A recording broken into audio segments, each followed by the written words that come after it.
कांता बहन की दो बहुएं थीं, बड़ी कल्पना और छोटी प्रिया। कल्पना का जैसा नाम वैसा ही काम। सारा दिन कल्पनाओं में रहती, ना कोई काम करती ना कोई धाम।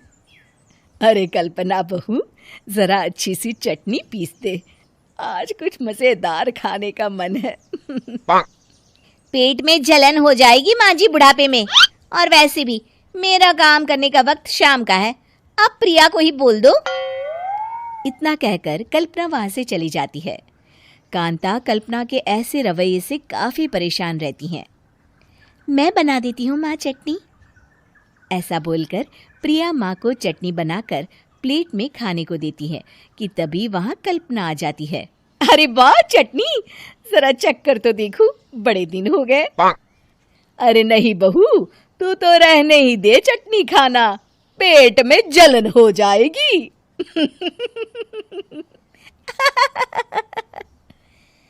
इतना कहकर कांता और प्रिया दोनों हंसने लगते हैं। कल्पना सारा दिन या तो मोबाइल में यूट्यूब देखती या फिर सोती रहती। उसका कमरा भी बिखरा और गंदा रहता।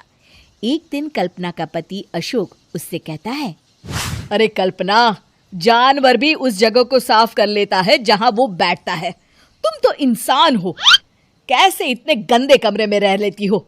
देखो सारा सामान यहाँ वहां बिखरा पड़ा है। ज्यादा अपनी माँ का बोल ना बोलो। हाँ, कमरा तुम्हारा भी तो है, गंदा लग रहा है तो साफ कर लो। पता नहीं तुम्हारे साथ मैं कैसे जिंदगी बिताऊंगा। इतना कहकर अशोक वहां से चला जाता है। कल्पना बस खाना खाने कमरे से बाहर आती और फिर से कमरे में चली जाती। इससे कांता बहन काफी परेशान रहती। एक दिन प्रिया कांता से कहती है, माँ, मैं सारा दिन काम करके थक जाती हूँ, आप कल्पना दीदी से कहिए ना कि सुबह और शाम का काम बांट ले। मैं तो अब सिर्फ एक वक्त का ही काम करूँगी। हाँ। अरे तू वो भी ना करना, एक बहू तो कामचोर थी ही, दूसरी भी आ गई काम ना करने के बहाने लेकर। तभी वहां प्रिया का पति रमेश आ जाता है। माँ, मैं देख रहा हूँ भाभी कोई काम नहीं करती, प्रिया सारा दिन घर और रसोई का काम करती है, अब कुछ करो ना माँ। कांता मन में कुछ सोचती है और कल्पना के पास जाती है। कल्पना फोन पर मेकअप करना देख रही होती है। कल्पना, तुम सारा दिन बस मोबाइल देखती हो, घर का कोई काम भी कर लिया करो। प्रिया सारा दिन काम करके थक जाती है। आज से मैंने फैसला किया है, एक वक्त का काम तुम करोगी, सुबह का खाना तुम बनाओगी और रात का प्रिया। आप लोगों ने काम को हवा बना रखा है।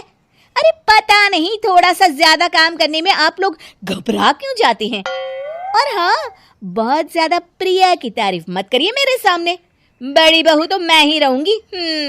मैं कुछ नहीं जानती, कल सुबह मुझे वक्त से खाना चाहिए, रसोई में आ जाना, वरना कल से तुझे खाना नहीं मिलेगा। अगली सुबह कल्पना रसोई में नहीं आती है। वो देर से सोकर उठती है और बाहर आकर कहती है, अरे भूख लगी है, आज खाने में क्या है? इतनी देर हो गई, आज किसी ने मुझे उठाया भी नहीं, पता नहीं कहाँ है सब। कल्पना को घर में कोई नहीं दिखता। वो रसोई की तरफ जाती है जहां बड़ा सा ताला लगा होता है। अरे रसोई में ताला? ओ, मैं तो भूल ही गई थी। माँ ने आज से सुबह का खाना मुझे बनाने को कहा था।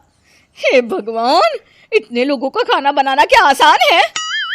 तभी घर के सारे सदस्य बाहर से वापस आते हैं। वाह माँ जी, मजा आ गया छोले भटूरे खाकर। मेरे मुंह में तो अभी भी स्वाद आ रहा है। अरे कल्पना, तेरे भरोसे रहते तो हम तो भूखे ही रह जाते। कल्पना को बहुत गुस्सा आ जाता है।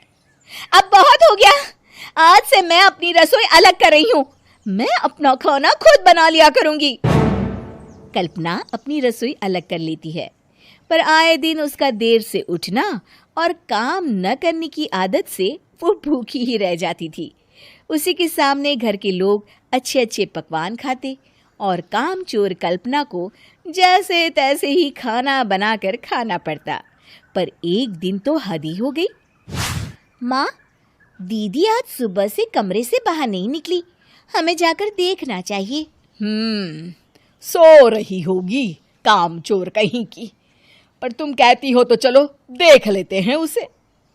कल्पना कमरे में पेट पकड़कर बैठी होती है। हाय मेरा दर्द पेट दर्द के मारे मर रही हूँ मैं।